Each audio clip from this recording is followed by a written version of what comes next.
Hey everybody, Whiskey Boy 288 here, or Foo Fighter 288 if you're subscribed to me on YouTube. Eric Saito if you read my work on Hubpages. I am first going to start off by apologizing for the other night. So, episode 8 turned out to be a piece of shit. So, what you're watching now is the official episode 8. That 45 minutes of crap last time, I'm just going to trim that down into a little 5-minute cautionary tale over on YouTube, and that'll be it. This, however, tonight, is the official episode 8 of starting over in GTA Online. And thankfully the bastards gave me some decent objectives to work with tonight, because I'm pretty sure those that Simeon car thing was glitched up to high heaven. But it didn't matter, because heist setup, fucking impossible. Absolutely impossible. Oh, shit. Also, I'm not emotional about the ordeal. I had chili for dinner, so if you hear my voice cracking, or some kind of weird noises coming from the mic, hopefully not farts unless I point them out to you, those are just, that's just digestive going on. Tonight, to make up for that bullcrap last time, I am going to do a full 2-hour stream tonight. Or until I start passing out, one of the two. But I'm going to do a double episode tonight, just for, to make up for it. Hey Siri, set timer for 48 minutes. The other reason why I'm going to be doing a double episode is I don't know when I'm going to be coming back to this again. Because, not sure if you're aware, but right now it is December 16th, and they just released the, I don't know how to pronounce, the Island DLC. They brought out the Island DLC yesterday. I'm still in the, I'll put it to you this way, it's a hell of a lot better of an update than Red Dead Online's Bounty Hunter expansion. But at the same time, you know, it'd be pretty neat if we could at least explore the island. I guess maybe in time. Well, actually, you know what? No, you got to explore the island in order to do the heist. So, yeah, I wish the exploring was probably better. I guess that's what I could say. I haven't done the heist yet. I'm still working on the preps. But in case you're wondering why the hell Wong Hung Lo isn't going to go to Cairo Pareco or whatever the hell it's called. I'm not too good with pronouncing Espanol. Of course, then again, I don't speak it either. But well, I mean, not a mucho. I know some stuff, just you know. But yeah, it's gonna cost like 2.2 million, just 2.2 million base to buy the submarine in order to unlock the island, and. You know, I think I'm gonna make that a goal for this character at some point. But as of right this second, there's too many other things. And like I tried explaining in episode 8 before everything went to shit with the Simeon vehicle, I'm gonna go over kind of a roadmap or sort of a plan that I got for this character, just so you guys know what I'm thinking, so you know what my plan is. But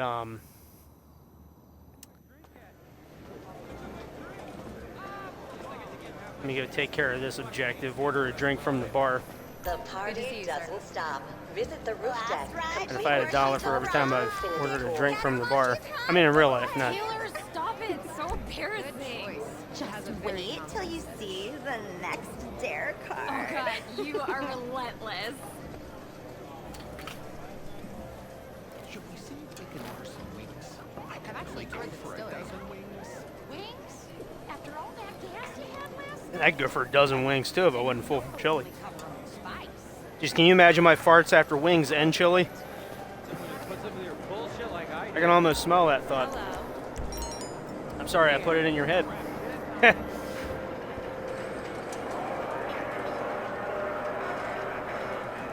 And I can't spin the wheel drunk. Oh, come on. What the hell? Wait, let me try this. Ah, third person doesn't work either. Alright, I shouldn't have ordered that shot. Well, while we're waiting for Lightweight over here to come back, I'll try putting 1,000 down on black and see what happens.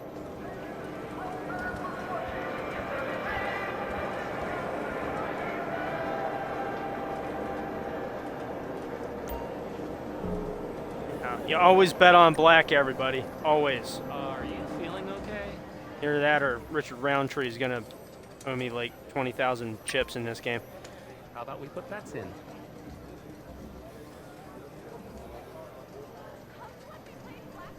Oh, there we go. It's clearing up already.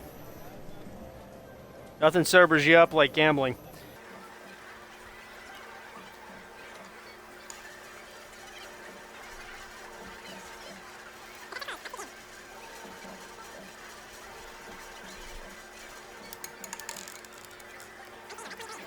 Yeah, of course it is.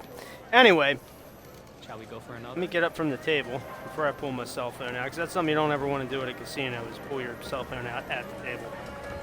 I've never done it. I've never done it, but that's just what I hear.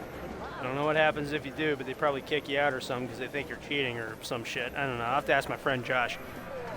But,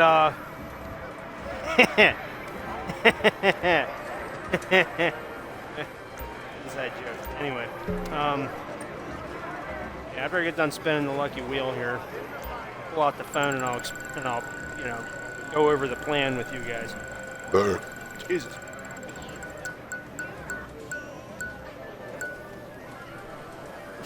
You ever notice every time I go to this thing, I'm always getting RP? Always getting RP. I mean, it's better than a t-shirt, but still. Damn. What is the car this week? What is it?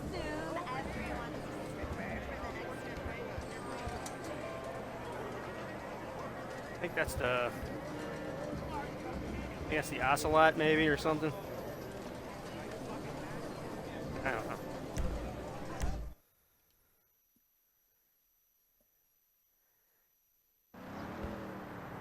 All right, so we got a biker business and we got $957,000.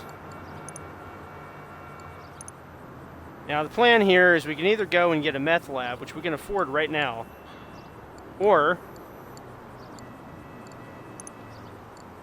we could purchase a bunker,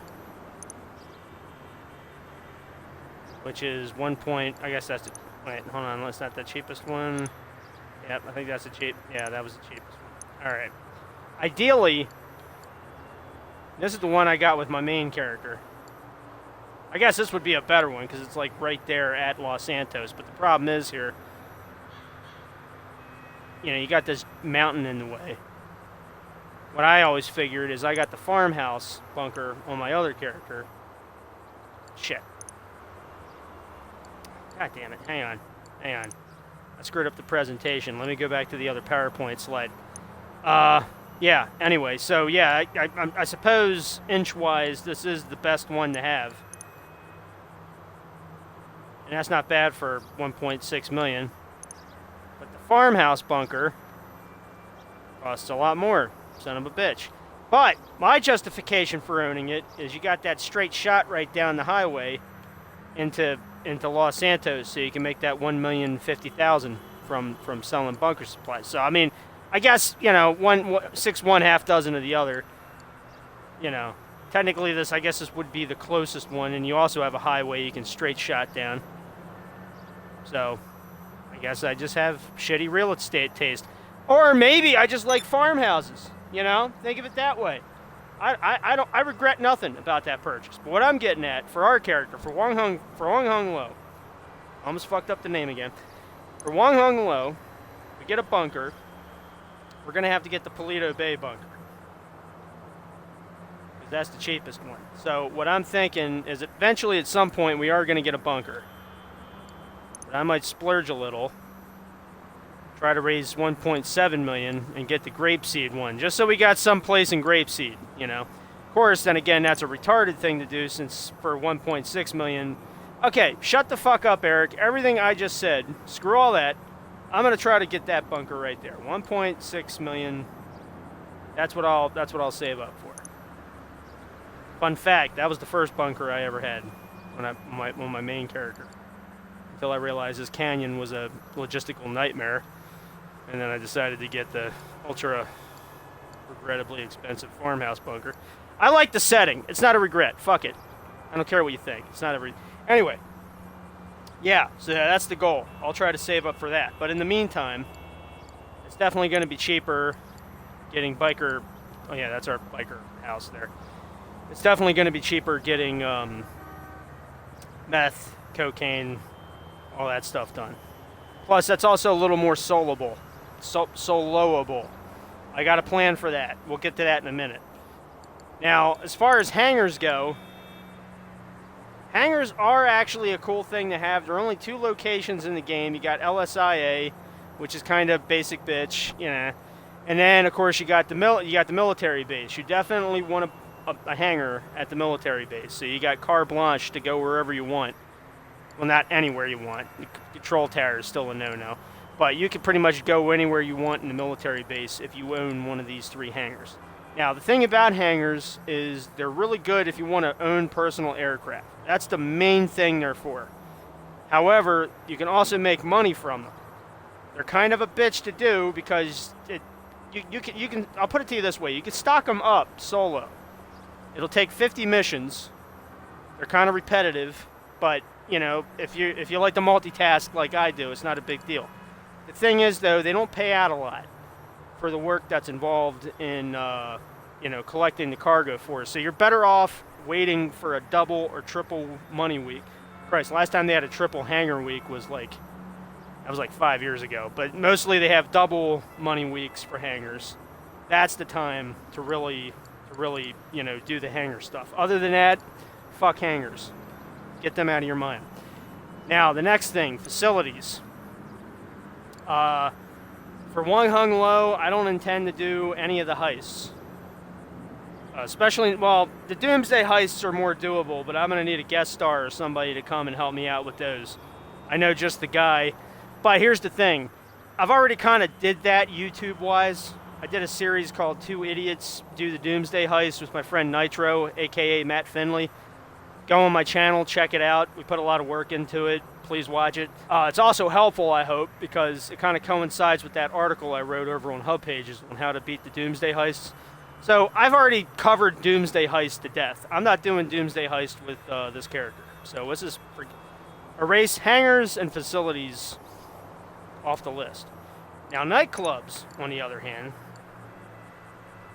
these are really nice little money makers. This is definitely,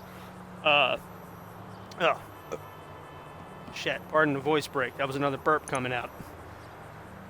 Now this is, that's the clubhouse I own. I mean the nightclub I own with my main character. You know, it's by the Spoochy Beach. That's where all the hipsters and all the clubbies, and plus it's the beach. It's fucking nice. Anyhow, that, like I say, location. But for Wong Hung Lo, and there's none up here, of course.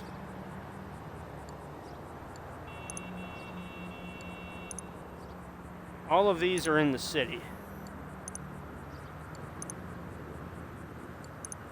And it appears the cheapest one is all the way down by the docks. That's not bad. That's okay. That's okay. Nothing wrong with that. It's a little creepy, though, being down by the docks.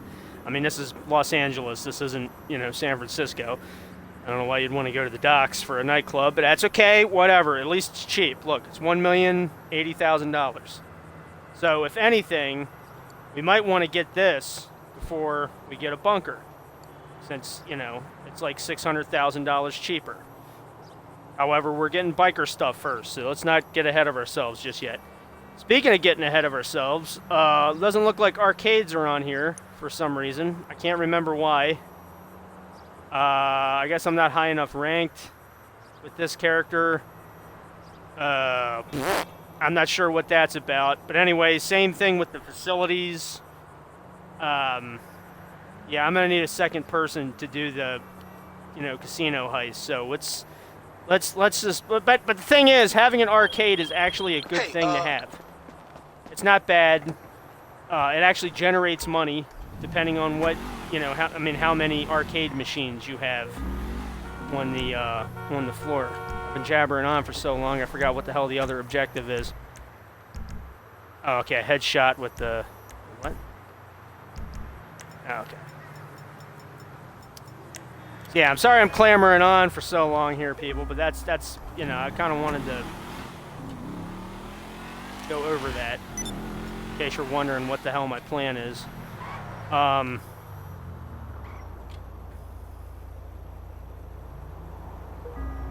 Yeah.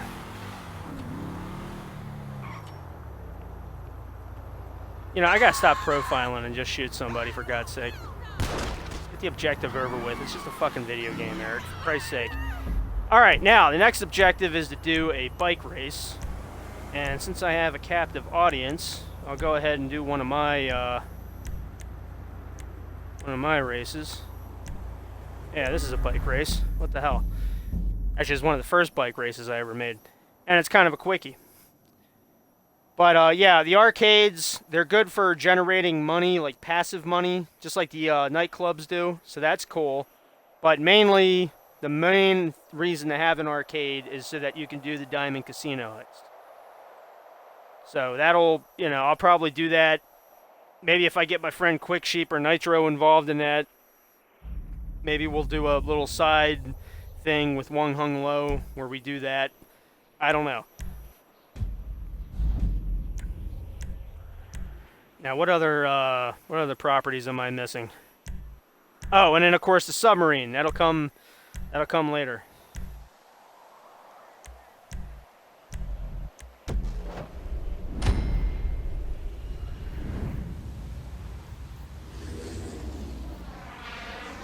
So I guess after I get done doing these objectives, I'll probably go by that Meth Lab, and then go into a public lobby and get that set up.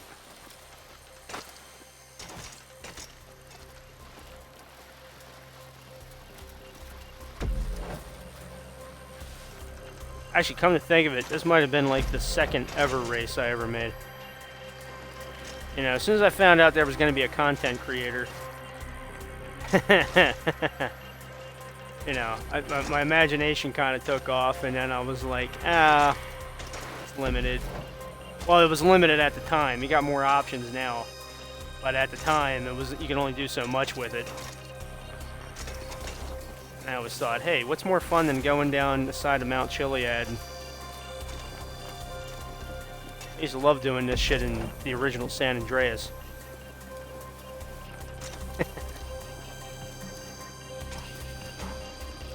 Only took them 7 years to make a, you know, survival creator.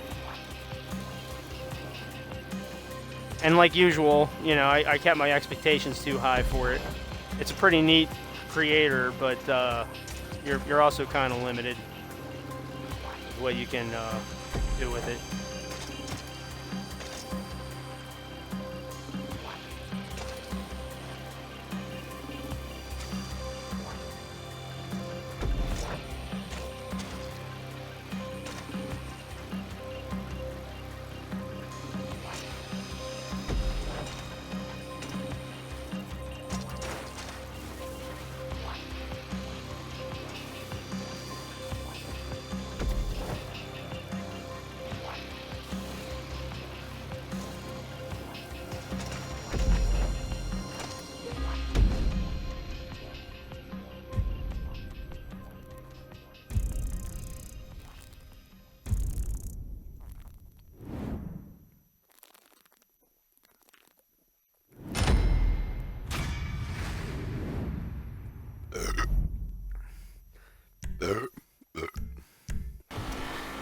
Oh, you know what I was forgetting?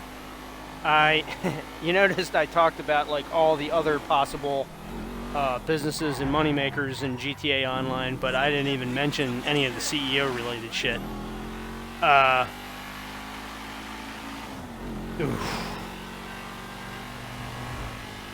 Well, I kind of need to have a CEO office in order to go over all that anyway. Because with the CEO office, Of course, you got the cargo warehouses, which in my opinion aren't really that great unless you do it a certain way, which I'll show you at some point in the series. And then there's the vehicle warehouse, and I think that's it. All the other stuff is all connected either through the CEO, VIP, or Motorcycle Club, which is why I went over the other stuff. I went over that other little plan as if CEO wasn't involved in any of it. So I'm not saying you can't have both a CEO and a motorcycle club, but you know, if you're just starting out like this character is, you kind of want to like build yourself up to that.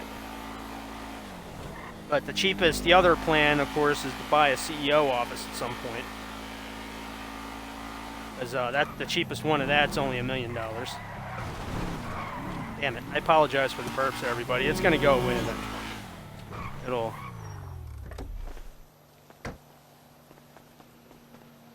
Let's see if we can. Oh, another thing I want to mention is we currently got a snowstorm going on over my way. Well, I mean, it's not snowing anymore, but it's raining. It's just shitty. It's nasty out. I decided not to go into work today. You know, it was a tactical choice. I was like, nah, I'll use up some sick time. I'm not doing that. So, yeah, because I didn't want to drive in that. I didn't want to get killed doing that shit. Okay, I got to go to a public session. All right, hang on. So, yeah, that's why I've got the energy to do 2 hours of a stream tonight, everybody. But the thing is, now that this new update is out, I'm going to be focusing a lot on my other character. I ended up spending like $10 million on my other character so far. So I'm kind of going back to the grind of doing that.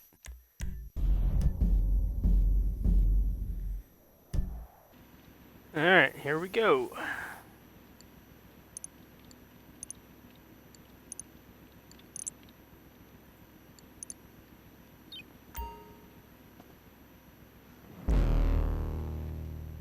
Oh, and the other good thing about having a nightclub is when you do a business battle, you got something to actually take the cargo to. Be safe. Now, the cool thing about this particular meth lab is it's literally right up the road from the clubhouse.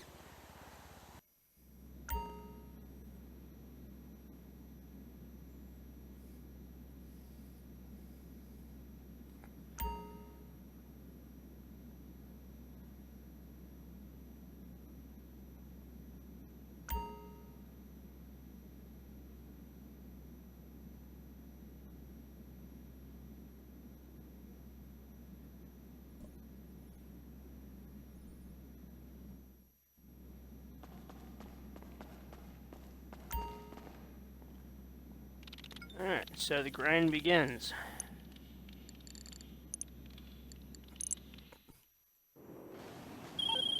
Okay, so you've had a look at the place. It's primed and ready.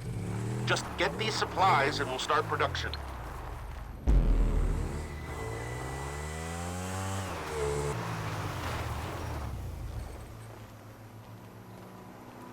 So it's always really easy setting up a biker business.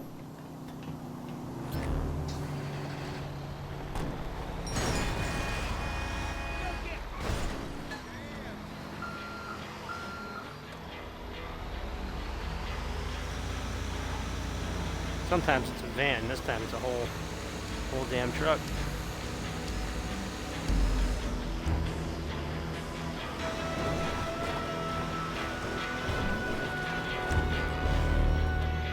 There we go.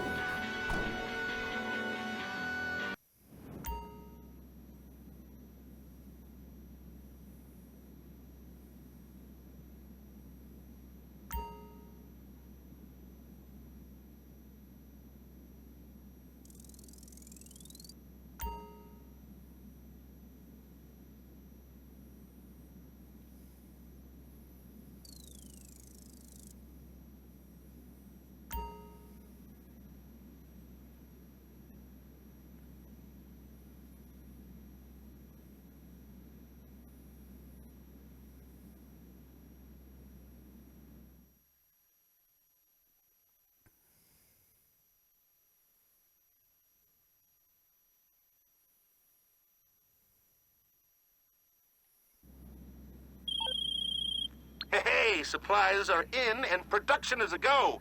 Be excited, be terrified, be humble, and be discreet, okay? Long John Teabag out. Alright, so we got a full bar of supplies because we did a setup mission. But over time, I'm going to have to do little resupply missions to keep everything going, and that's where the little grindy bit goes. Now, the other thing you can do is you can buy supplies. But that costs $75,000 a pop, and in my opinion, that's only really worth it with the cocaine lab. Actually, it's not really worth it with any of the biker businesses, but in order to keep things moving, the cocaine factory is like the best, you know, place to do that with. As far as the meth lab goes, I'm going to have to keep doing little resupply missions now and again. Now, here's all the upgrades. Oh, my God. This is the most important. So, as soon as we got enough money to do that, we're totally going to do that. Staffing, that's also... Well, they're all important. But this is the best one, because this will keep the cops from doing stupid game interrupting raids every 5 seconds. But there's also a trick to interrupting those, and I'll get to that in a second. The best thing to do in free mode, when you're playing in free mode and you have biker businesses, always be in a VIP organization or a CEO organization, and you'll never have to worry about that. You'll never get a thing saying, "Hey, this is Long John Teabag, you're getting raided," or some bullshit like that every 5 minutes. But since we are waiting for that to get filled up, I know you probably think I'm a pussy for doing this, but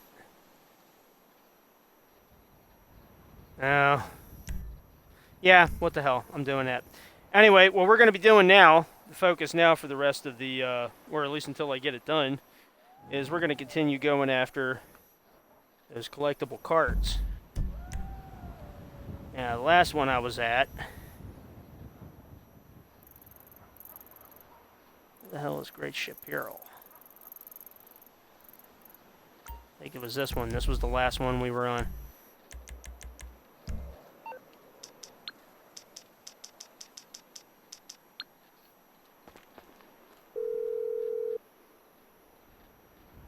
You need something, huh? One of your rides? Let me know. Now, the way I'm going to do it is I'm going to wait you. for LJT to give me a call or a text or whatever saying, "Hey, we need supplies." And then I'll go do a supply mission. Alright, so we have 2 hours and 30 minutes before we got to go do a resupply mission. So we're good.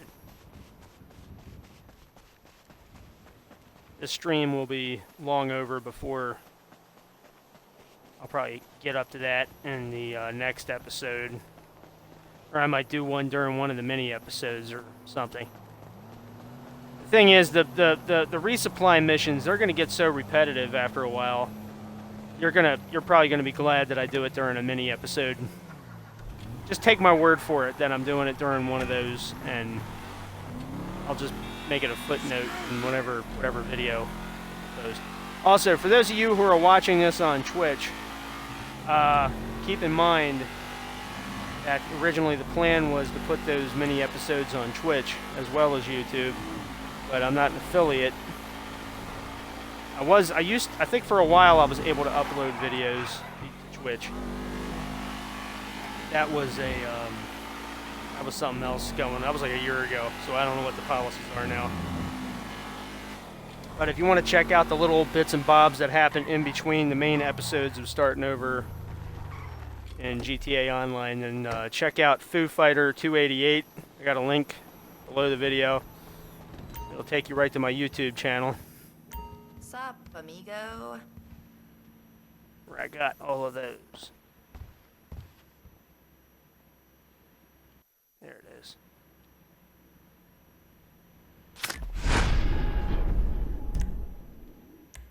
So, you're looking for stuff. Alright, what the hell house is this that they're talking about? Oh, that house.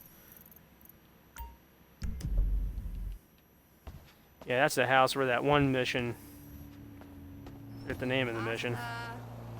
Oh, Chopper Tail. You guys remember that one? Any you veterans out there remember that mission, Chopper Tail? Follow that. Okay.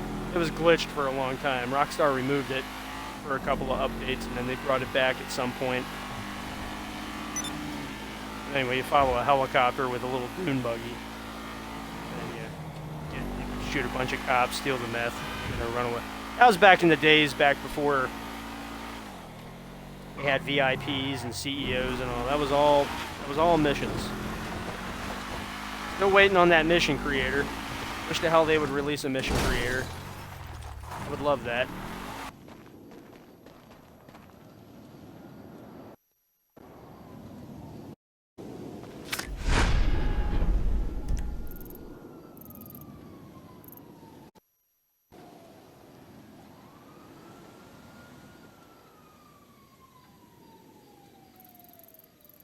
I think the next one is at this house.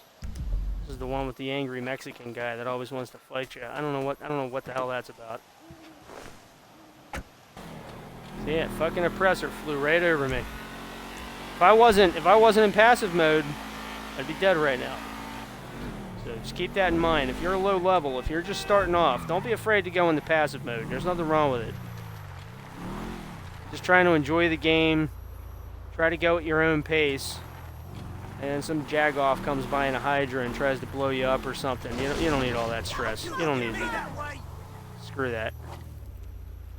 Here's the guy I'm talking about. That guy. Of course, I did crash through his fence. But, you know. Even if you so much as park near his house, he gets all pissed off.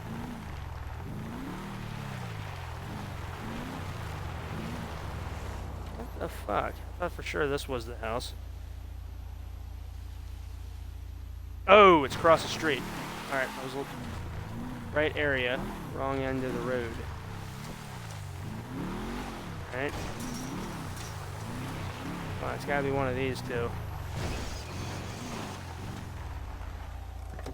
Yeah, that's gotta be it. That's it.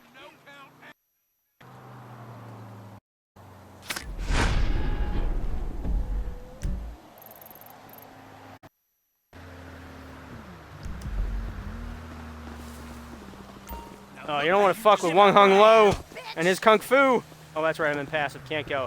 All right, I gotta get out of here. Fuck. Oh shit. All right, I'll have to deal with it the Detroit way. Oh man, that could have been bad. All right, so there are some downsides to being in passive mode. You can end up losing a door. You know, that can happen. The next one's right up the road here. At the Rebel Radio.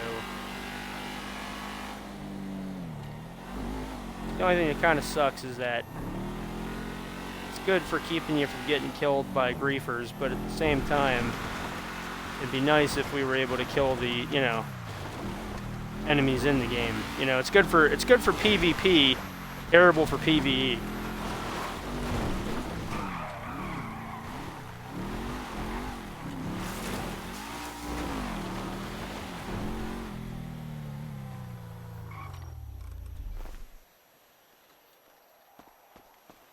On the plus side, we can get out of the car faster.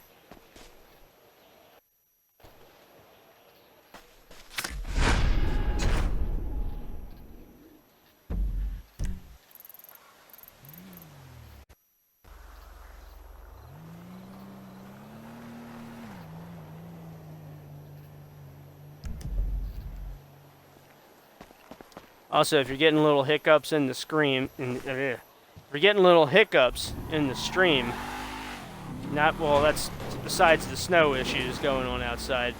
I'm also taking screenshots for possibly putting all those in an article that I might be working on later for all the collectibles in GTA Online. I haven't decided yet. And like I said in the other episode, yeah, I'm aware there's already like umpteenth articles and clickbait bullshits and everything on the internet you know, for that, but I haven't made one yet, so that's the difference.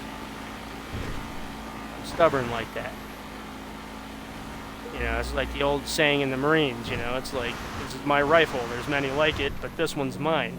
And that's how I feel about the articles that I write. Yeah, some stuff may have been covered, sometimes some stuff's been covered, especially the GTA related shit. You know, as soon as Rockstar unleashes one little bit of information about something, everybody just jumps on it like, you know, dogs on a bone. But, and then there's other stuff I write where it's like, yeah, you know, no one's thought of that yet. Let me try that. But one way or the other, I'm writing it, so, you know, that's what makes it different. Otherwise, if you know, the thing about writing is if you come up with like a storyline or something and you go, oh, it's already been done before. Well, then you might as well just like stop trying to write stuff. If that's how you're going to think. If you're going to be a negative Nancy about the shit, then don't bother trying to create nothing. 'Cause like it or not, everything's been done to death at some point or another. But it's unless you do it, that's what makes it different. Don't give up just because someone else already did something. You know. Yeah, all the snarky, cynicistic cocksuckers are going to be like, oh, well, you're just the next this guy. No, you're not. You're the first you. Think of it that way.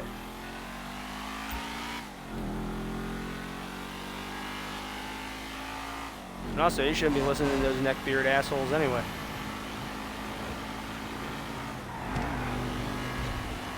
Actually, you really shouldn't be listening to any kind of critic, but, you know. Alright, so it's on the porch of one of the... maybe this one? Spending $200 on vintage footwear is anti-capitalism. Psh, blow Yep. me, okay? It's gotta be this one.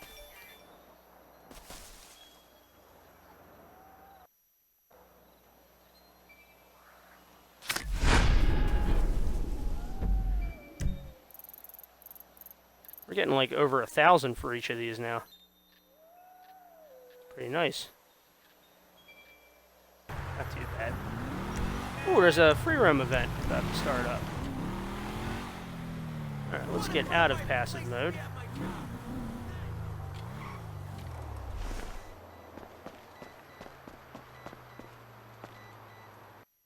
I also hear one of the scanners nearby too.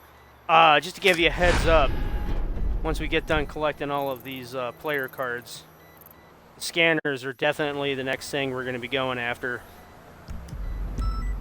Because low flying challenge will begin shortly. Okay. Well, what the hell? Money's money. Oop. Actually, take a break for this for a second. Let's go sell a car. Yeah, here's the thing about the free mode events. A lot. Shit. That's like a whole other thing in itself. Let me buy some snacks first. Hang on. An auspicious sign. Let's get back out on the open road, and I'll take my eyes off the road while I go over all of the what could go wrong there. You know. I'll let you guys count the accidents. We'll make a drinking game out of it. You know, every time I crash into something, take a shot. If you're over 21, please drink responsibly. And no, I'm not going to be doing that. I'm not. no more drinking games for me, folks. Anywho, at least not while I'm streaming. Anyway, let me go over the free mode events. In case you didn't know this, you can actually go to hide options. And you got jobs, events, and other. Jobs, these are all like, you know, last team standings, races, you know. They're all these blue... Wait, hold on. Oh yeah, I am already hiding those. Because look, if I wasn't hiding these... You know, we would be... The map would... Look at this. Look at this. Jesus Christ. It's like it's got chicken pox. I mean, this is insanity. So yeah, I got to Yeah, you gotta hide the jobs. You gotta hide those. Not from Americans. Don't hide the jobs from Americans. What I'm saying, I'm not talking about those kind of jobs. I'm talking about the jobs in GTA. Now the other thing, hold up. Intermission for a second. I want to sell that car that just drove past me because I can get. That thing is hauling ass. Jesus. Yeah, I want to sell this because it's good. Because as far as the Blaine County cars go, I can get $5 grand for this thing. All these other little shits that are driving around, like the station wagons and everything, they only go for like $1,500, which isn't bad, but I'm about to spend at least $200 right now just getting them off my ass so I can sell it. That's a downside to stealing a car off a highway, but what service are you looking for? okay, $400. Okay, so I'm gonna you're in get serious trouble, $4,600 from and selling you need this. my help. That ain't Okay, bad. okay.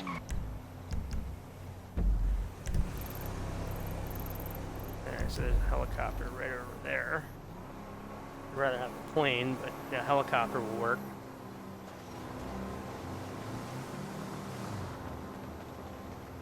Yeah, that'd make a nice meth lab right there. That's a nice, very lovely Winnebago. So anyway, there's different types of free mode events.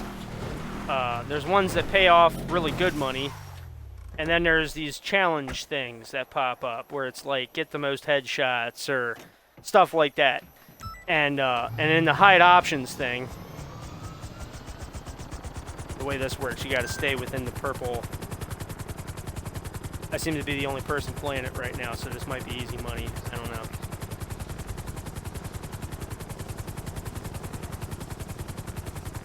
But yeah, so what it is in the hide options. Oh, fucked myself up. See, so now I got to go back up to. It's not that hard to get 900 feet. Slow and steady. You gotta just go slow and steady. But anyway, here's all of the free roam events. You got checkpoints, which can either be air checkpoints or land checkpoints. Challenges, like what I'm doing now. Criminal damage. Now that pays out a lot of damn good money, but you really should have a minigun before you start that. Ooh, that's a good one. That's a fucking good one. Dead drop. That's not bad either. Not, you know, for right, I mean, as far as my main character goes, it's kind of a waste of time. You know, you find up, you know, a briefcase, deliver it to the spot, or it's a car, well, hot property. No, hold the wheel. Wait a minute. There's another one that's a car-related one. I think that's also dead drop. Sometimes you get into a truck,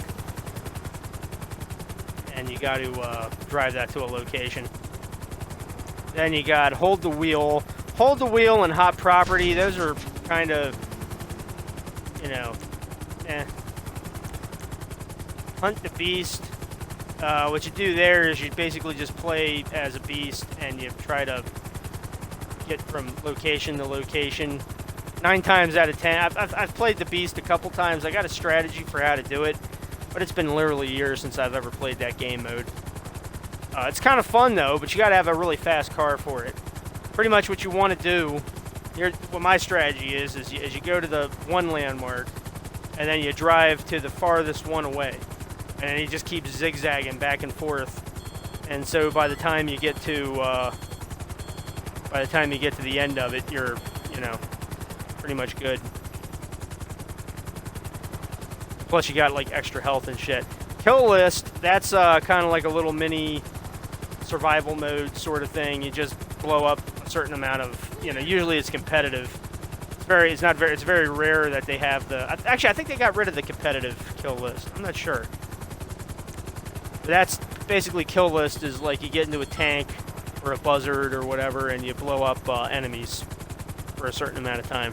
The most fun one is the one where you fly around the laser jet and you take out other jets. But that one's super rare. King of the Castle, that's also another good one. It's basically like a hold your ground type kind of game mode. Yeah, I gotta fly over land for this to count. But yeah, you just hold your ground for 10 minutes. Most of the time, people don't even play them. You know, half the time you're at, depending on the location you're at, you know, everybody else will be on the other end of the map, and they'll be like, yeah, whatever, I don't care.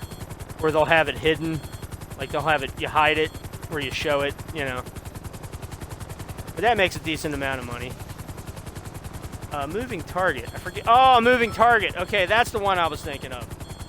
Yeah, that's the one where you get into a truck and you got to get it to a certain location, and you got like literally a big purple bullseye on your ass the whole time you're going there. Penned in was fun for about 5 seconds. Nobody plays it anymore. I'm gonna hide that actually. I don't even want to. I don't even give a shit about that. Hey, I'm flying low. Just happen to be flying up a mountain. What the fuck? Come on, that counts. Ah, Jesus. Gotta fly like super low. Wasn't a good idea to come up the. Yeah, here's the best course of action for doing shit like this. You never leave Sandy Shores Airfield or the airport or whatever. You just find a flat piece of land, like an airstrip, and then you just try to stay within the purple box. That way you don't risk crashing into anything. You might crash into a pole, like these poles. Might crash into some cacti. You know, but that's alright. It's all good. As long as you're staying within the purple box on the mini-map and flying around.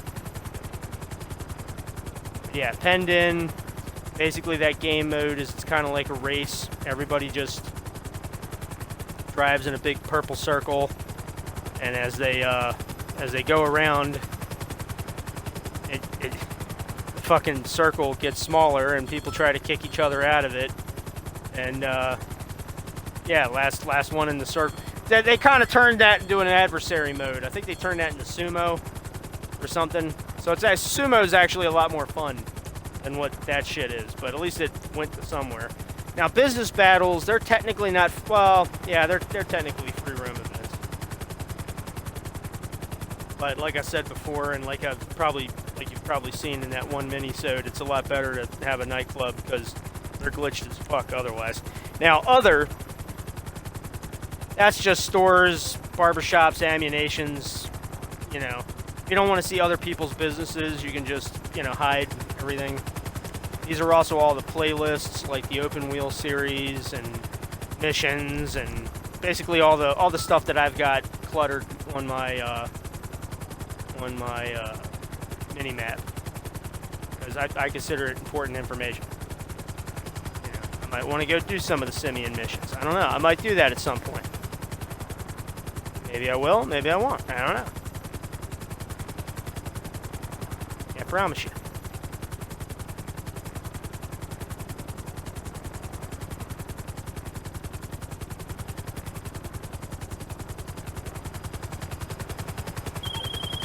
Quite a digital footprint you're making. You don't mind my saying so. Little foolish. Anyway. Yeah, I should have been doing this from the get-go. Literally just flying around in circles for money. Well, not circles, squares, ovals, you know. Still.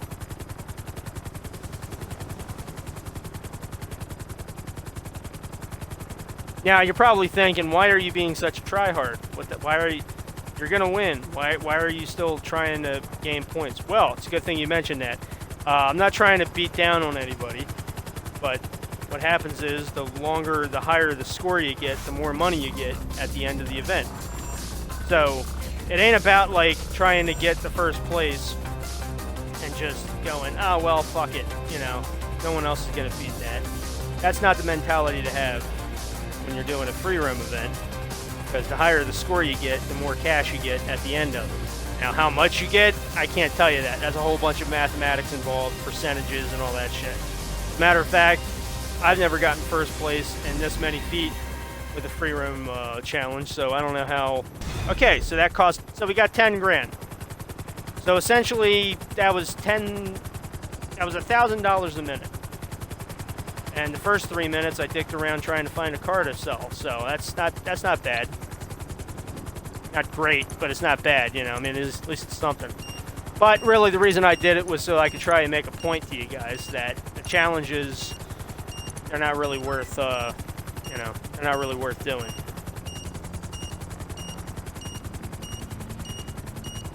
And also, you got to get out of the helicopter before it self-destructs, because you can't keep them after the events are over. I am trying to get as far. Oh shit! Fuck it.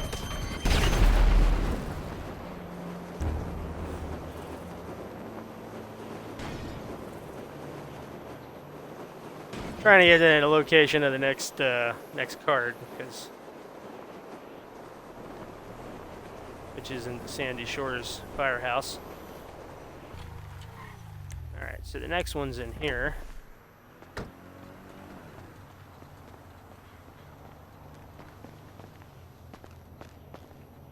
That was a hell of a firehouse. Of course, I guess you don't need much in a hick town.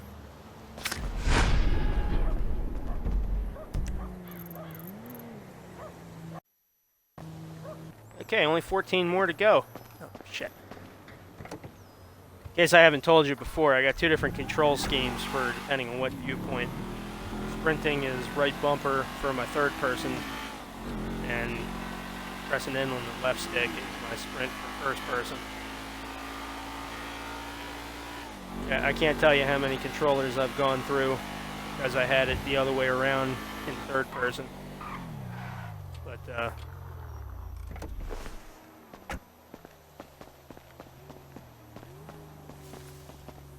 so, yeah, there it is.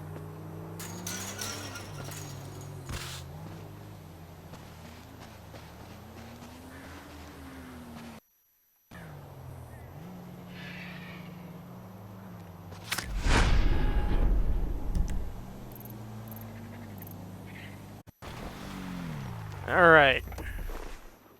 Asian guy at a biker village. What could go wrong?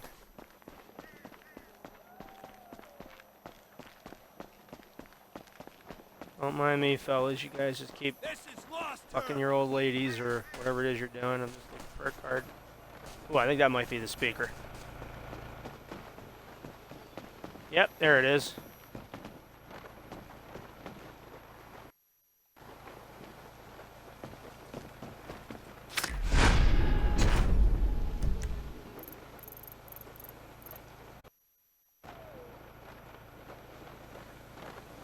Okay, now we're going to the one at the observation deck.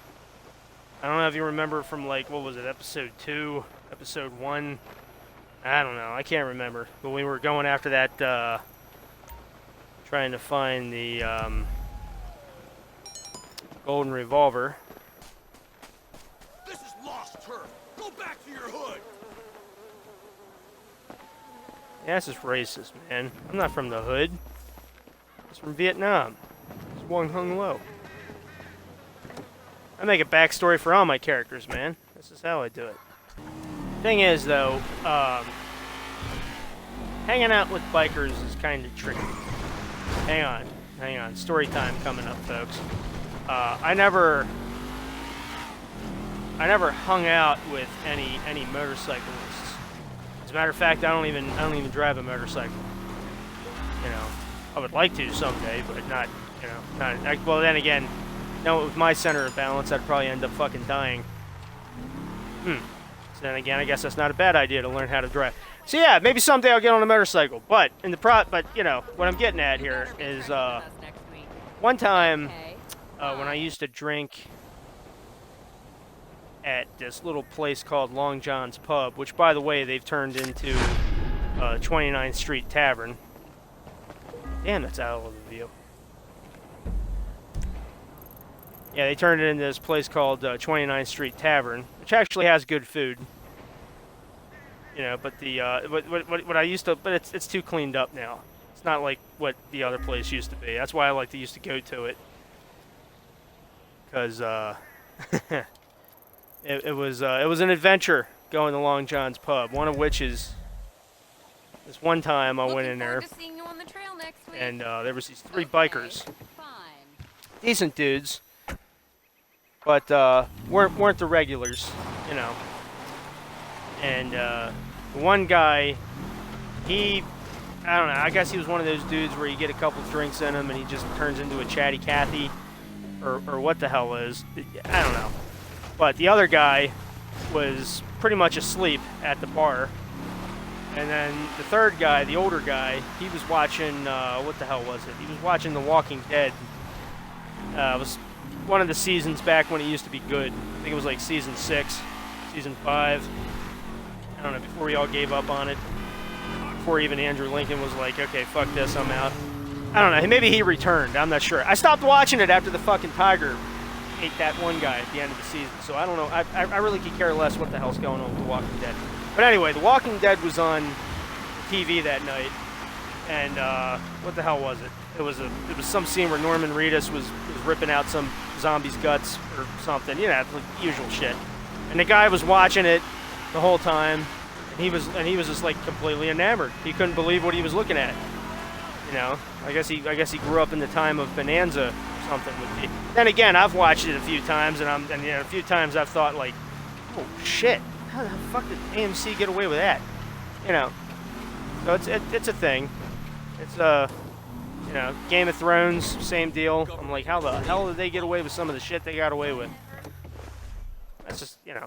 But anyway, you got to have a stomach for that.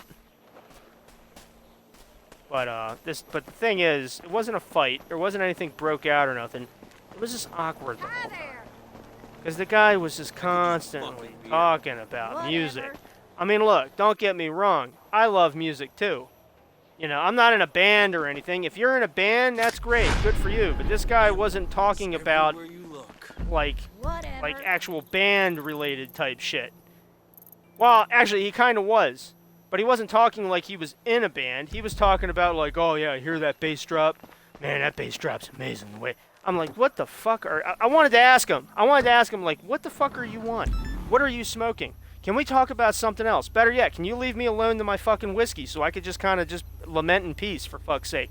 Like, I'm at a dive bar. I'm not here to make fucking friends with someone who's not going to be here tomorrow. You know, like, what the shit? That's what I wanted to say to him, but like I said, he was a biker. I didn't want him to stab me or kill me or something. Anyway, View Diner, East Joshua Road. Okay, that's over here. Wait, is it over there? Hang on, folks, I'm navigating. Yeah, that's it. But yeah, that's like, you know, I like music. I have nothing against, you know, if you're in the music, that's great. But this guy was into music. I mean, he was into fucking music so much. He was talking about, he kept playing all these obscure songs that I had never heard before. Some of these songs I didn't even know were on the jukebox. It wasn't even really a jukebox. It was one of those like digital ones they got now. You know, it's like a touch screen and has like thousands of songs on there. And it's like, I didn't even know half the shit was going on. And he's explaining it to me like as if I care. And I'm half wasted. I don't give a shit. You know, the usual thing. I had a long week. I was still working at the Walters back then, dealing with like artsy-fartsy assholes and everything. And I just wanted to get wasted. That's all I wanted to do. I wanted to get wasted on my day off and just forget about the week. You know, that's all I wanted. And this guy, who was a biker, he was passing through. But of course, Pam, bless her heart, she was the bartender at the time. Man, she made friends with everybody. I swear to God, she would make friends with a cockroach if she could get a couple bucks out of it. You know what I'm saying? She was that kind of chick. But yeah, she acted like everybody was a regular. That's how I guess that's the best thing to do if you're a bartender. Treat everybody like they're a regular. But these guys were just bad news. There was something not right about it.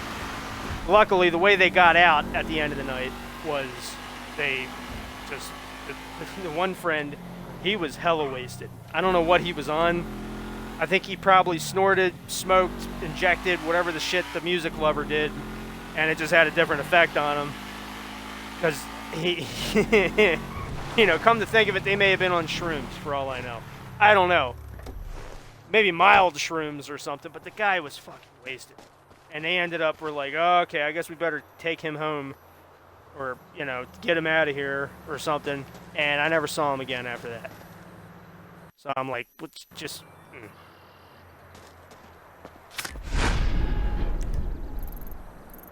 But like I said, if you're into music, that's great. That's cool. That's awesome.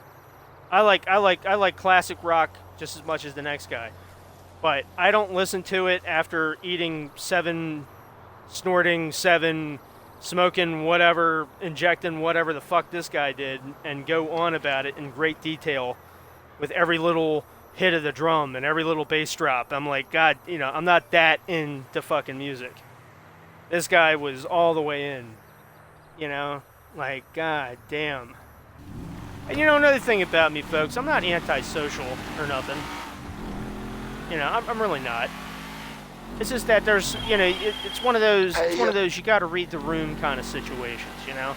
Obviously, this guy was too high or drunk or both to read the room, to read my, dude, that's great for you, I really don't care kind of vibe I was trying to give off to him, you know. It's, you know, but I just wasn't in the mood that night. I mean, I'll talk about music for hours on end, but I need to get on the same level of wasted you are before we can get to that. You know, I just was not quite there yet. I just didn't, you know.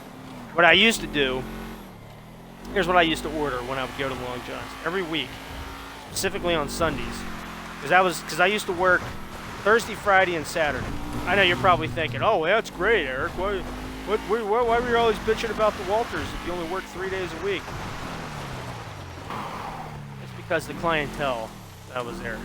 That's why. The thing is, and you know, I could go on all day about why I didn't like working at the Walters, but the main reason was the clientele. These artsy-fartsy assholes that would go in there and they would treat you like you were less than shit because I worked in security.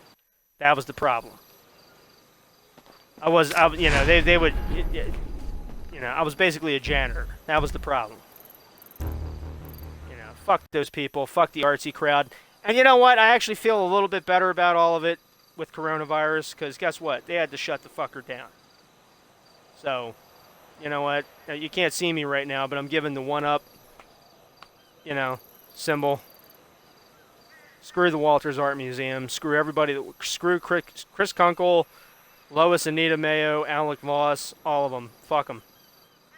They're all shit out of luck now, because guess what? Art museums aren't essential. Oh, I bet you I just made you drop your kale chips by me telling you that. Sorry, Wallflower. I guess somebody's got to tell you. Yeah, that art, you know, degree or whatever the fuck you got that you spent 4 years on ain't gonna be worth shit.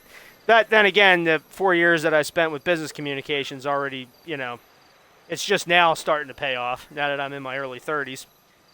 So, I guess eventually at some point, college educations actually means something.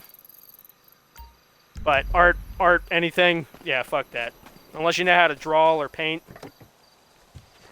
Or something. You're better off just like drawing and painting, photography and all that, and putting it on the internet and getting it out there. And if you're good, you'll get money from that. But if you go into, like, MICA, this fucking Maryland Institute of... Oh, wait, what is it? Maryland... What the hell does MICA stand for? It should be MIA. It should be Maryland Institute of Art, but I think the C stands for, like... Maryland Institute College of Art? That doesn't make sense. I don't know why... I guess they just call it MICA because it sounds good. I don't know. But anyway, that's the big artsy-fartsy college here in Baltimore, and half the people that worked at the Walters were a bunch of stuck-up pricks that went to MICA and couldn't afford it, or, you know, their mommy and daddy was too busy paying them for their rent that they couldn't afford it, or whatever, but they were doing internships and shit working at the Walters Art Museum, whatever good that was. And, you know, me, I'm a blue-collar guy. I was just trying to make a paycheck. You know, I came in, I did my, what was it, 28 hours. I did 28 hours a week. Thursdays, Fridays, and Saturdays. And the Thursdays were a bitch. Thursdays, you had to do 12-hour shifts. He had to work an extra 4 hours because they had some kind of fucked up, stupid plan with the Baltimore City BGE, whatever, electric company, where they actually paid for the Walters to stay open an extra 4 hours. Man, let me tell you, that was easy money. Wasn't easy for them, you know, because they ended up, you know, wasting a shitload of money, but I guess it was a tax write-off for BG&E. I don't know. Makes sense in a political, you know, sense politically, but I mean, I guess for them it made sense politically to do it. Alright, next one's here. So yeah, let me, just long story short, I had reason to drink, you know. And the thing that pisses me the most off about all of it was that because I worked 28 hours, I was only scraping by making like $10 an hour after my third year working at the Walters. I started off at $8.50. So I was barely scraping by as it is, and I didn't get benefits, I didn't get sick leave, I didn't get any of that kind of shit. And they say we worked for the city, but we didn't work for the city. I worked for a private corporation, basically. Come in and look around. And they're, you know, and they worked for the city. So I was like the next man down on the totem pole, pretty much. You should not be here. If I worked for the city, I would have been getting, like, you know, dental benefits and health insurance and, you know, actual decent hours, decent wage. Wouldn't have, you know, better than what I was, you know, at the time. But like I said, fuck them. Coronavirus got them. Now they're shut down because they're not essential. So that's karma for you, baby. But yeah, what I used to do when I would go to Long John's is I would order a bucket of Yingling. Now hang on. I know what you're thinking. Like, you did put it in a bucket? No, I wish they did, but no, that's not how that worked. No, what they would do is they would give you, it would be like, what was it? I think it was like for 20 bucks you'd get, no, for 12 bucks you would get 5 Yinglings. If you bought 5, you would get them at a discount or something, and they'd give them to you in a bucket with ice. It was one of those kind of bars. God bless them. It was one of those kind of bars. It wasn't one of those hipster bars where it's like, oh, would you like this overpriced pint? Pint? What the fuck are you talking about? This is America. No, we call it a pint because this is a British themed bar. Okay, fuck off, Trevor. I don't need to talk. Just give me the goddamn beer. Like, you know, I don't want something that tastes like it was funneled out of a duck's ass. I want something that tastes like an actual, like, beer. Like beer, like lager, you know? Jesus Christ. So yeah, you won't get that if you go to a hipster bar. But this place, they gave you buckets of Yingling. And you best believe every fucking week I would go there and I would order a bucket of Yingling, and then I would slip Pam an extra $5, and she'd basically give me a 6-pack. And I would, and for I don't know, I'd be there for 4 hours. I would be there until the place closed. Just you know, sipping on beer, getting a shot of Tullamadoo here, or a shot of, well, at the time I tried Jameson. I'm not a fan of Jameson anymore. I'm more of a Bushmills guy. Tullamadoo, that's a good Irish whiskey. But I would get like 1 or 2 shots here and there, maybe a White Russian to smooth everything over. Oh, Christ, those were the days, man.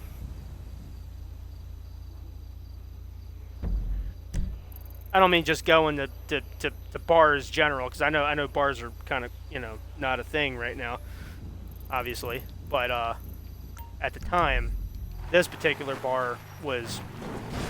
Long John's Pub was rough around the edges, and there was adventures to be had when you went there.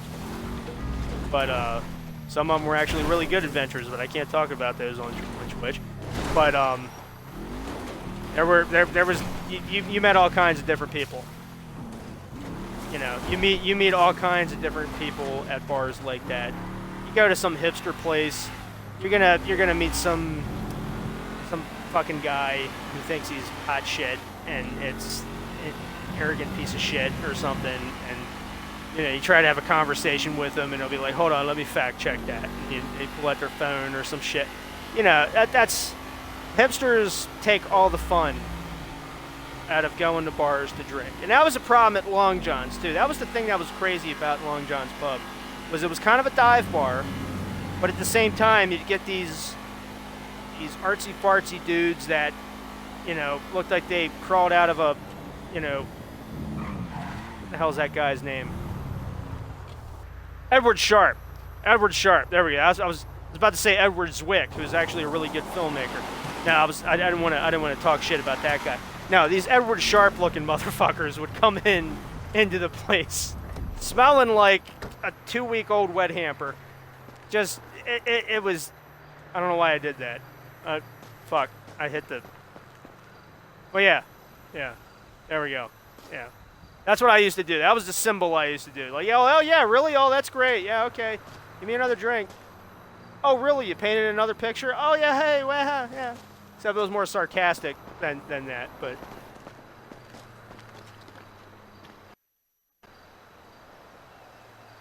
But yeah, these crazy Edward Sharp-looking motherfuckers would come into the bar, just take over the place, and then they would drink like 2 White Claws, and they'd be like, I'm done for the night. And then they would leave. And I'm like, yeah, okay, bye. And then, you know... And Chris would come in, Josh would come in, Ray would come in, Jamie, you know, Joel, he would come in. All, you know, it was, and those guys were young too, but they weren't like a bunch of, you know, starving artist hipster fuckers. They were all just good, honest, working American dudes, you know. They still are. We just can't meet at that bar anymore because of, well, A, coronavirus, and B, because they turned it into some hoofy-toofy tavern. But the guy that ran the place, Phil, he wanted to sell. You know, he was in his 80s.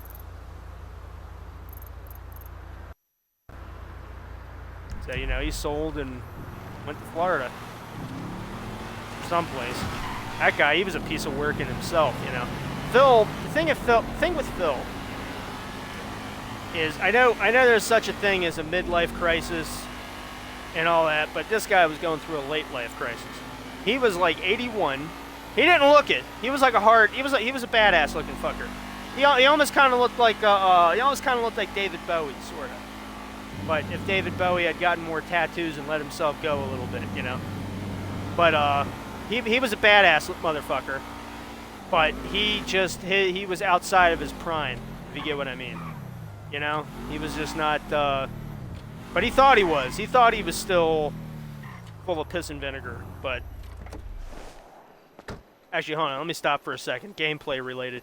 There's 2 ways of getting into this garage. I don't know if you knew this. You can either drive in, obviously, or... You go through, I don't know if you knew this. If you did, sorry if I'm being too informative. You go through this little side door here, and where the hell's the card at? I want to get a screenshot. Oh, there it is. So yeah, I didn't even notice you could do this until I actually started doing this the first time it got released. But yeah, the thing with Phil was he was he was a... Let's go... I don't give a fuck if I hurt his feelings. He's probably dead now. I don't know. He had mood swings. I'll put it to you that way. He had mood swings. Not towards me. You know. Not that I noticed or cared. He probably did. He probably talked shit about me or whatever. I don't give a fuck. If I don't hear it, I don't care.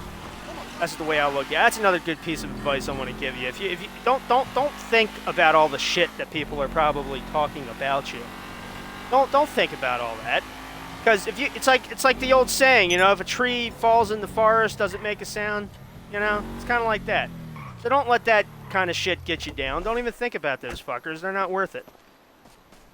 But the thing is with Phil is I wouldn't be the brunt of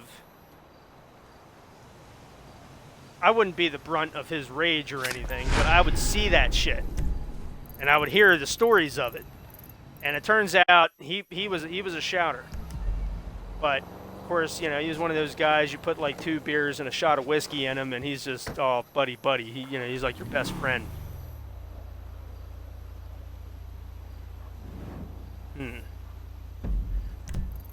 this next one should be here.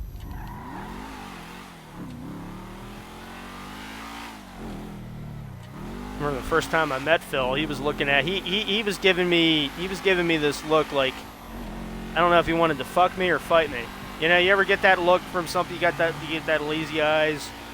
Like, are you sleepy? Like, what's up, man? They give you like they give you that sleepy eye. You know, they just kind of stare at you like, you know, you want this cock or you want these fists? What is it? What are you thinking? You're only gonna get one of them, and you ain't getting the hard on. So what the fuck's up, bro? What's up? Yeah, that's right. Walk the fuck away. You know, that kind of thing. But I didn't say all that to him. I kind of just, you develop this point where you kind of look at somebody and you kind of say all that without having to say it. You'll develop it. You'll get it someday. You just keep working on it. But you give them that look like, all right, yeah, you want smoke? And then they'll just be like, oh, and they'll walk away. And that's kind of what he did. He kind of stared at me for a bit. His eye, oh yeah, it was right. Yeah, it was right there. But yeah, his eyes went wide, and he just kind of was like, all right, I'm leaving. And then that was the first time I ever met Phil. I was like, hey, Pam, who the fuck was that? It's like, that's Phil. That's the guy that owns the place. And I'm like, oh, that's Phil. You know, it was one of those situations.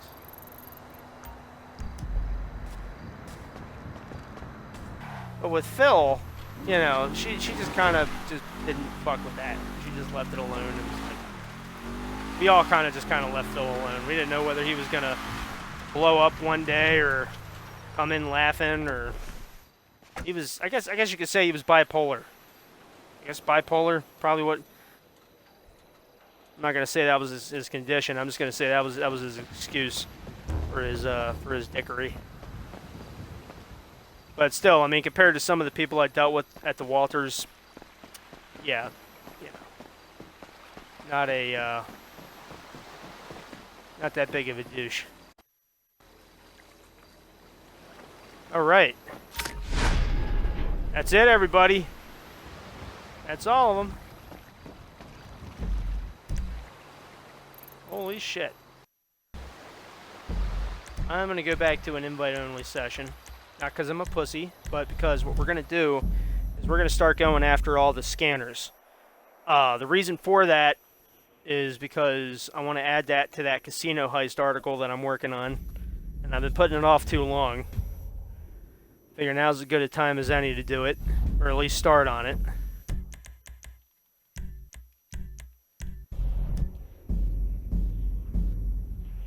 So I'm going to go do that. Also, while this is loading in, I'll be right back. I got to grab something. So, what we're going to do, I'm going to start a VIP, spawn in a buzzard. And, get started on taking out the scanners.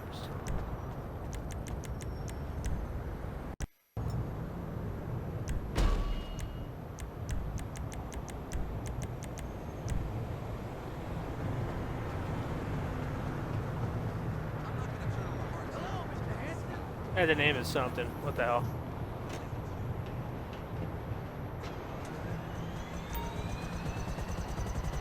See how many of these I can blow up in 17 minutes.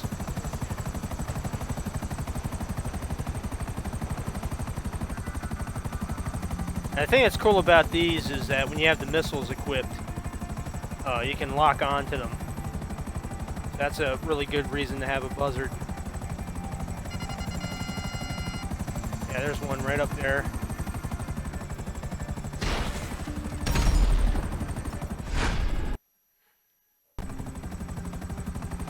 Oh shit, I forgot to take a screenshot before I did that. Hang on. Get off the screen. There we go.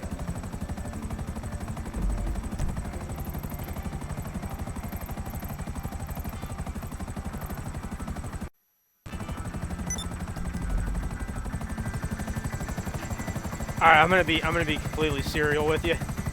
This was actually one of the main reasons why I started another character, was so that I could get the scanners again. And then it just kind of snowballed into starting a whole new series after I did that. But yeah, that in a minute.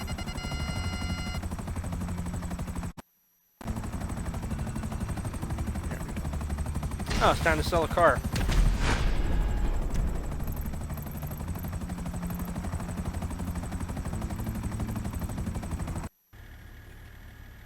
Hey Siri, set timer for 48 minutes.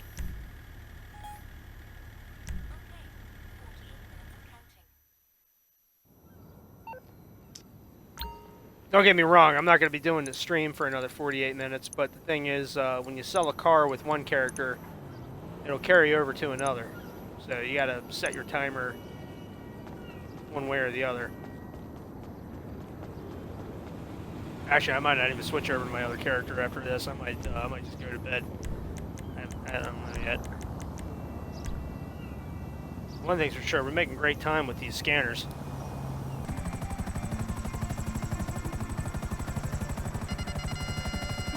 Yep, there you go. Got it. Line it up.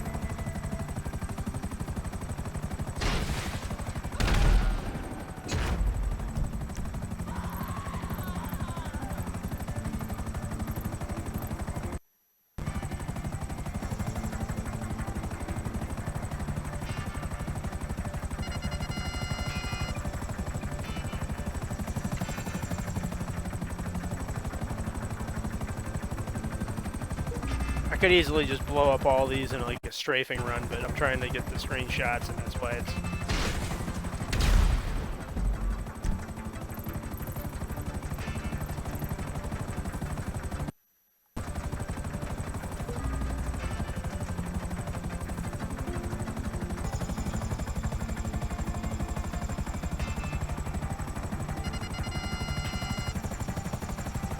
Then we get hit by the cranes.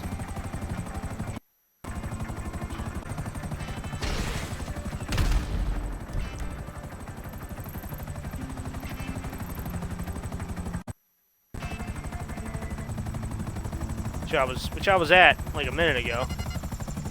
Son of a bitch.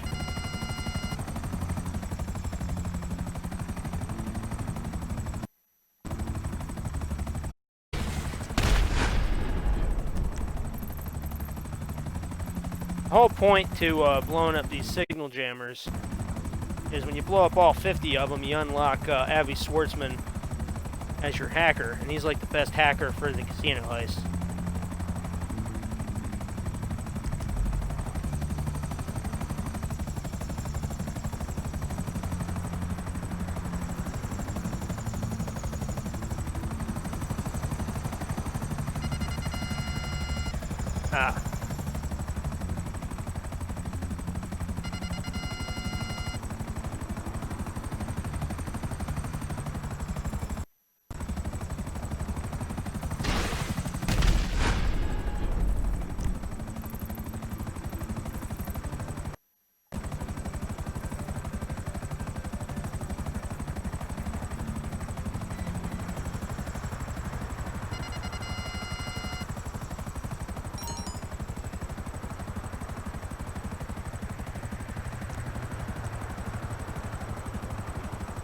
Get a better screenshot of these for, what I do is use that through the Rockstar editor.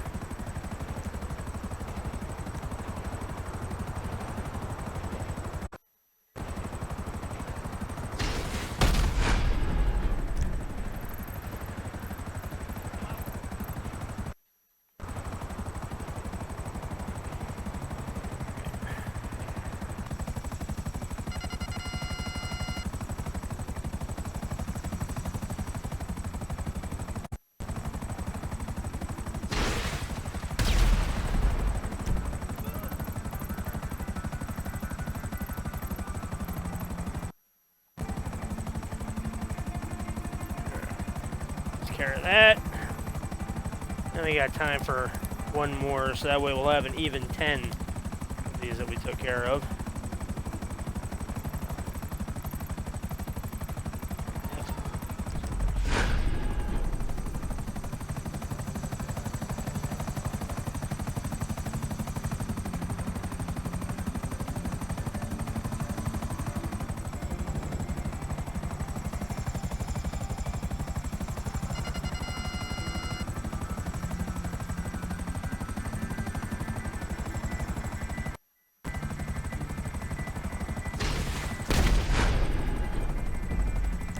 All right. That, everybody, is gonna be. All right. Well, anyway, thanks for watching, everybody. Thanks for letting me clamor on. Please like, share, subscribe, and have a good one.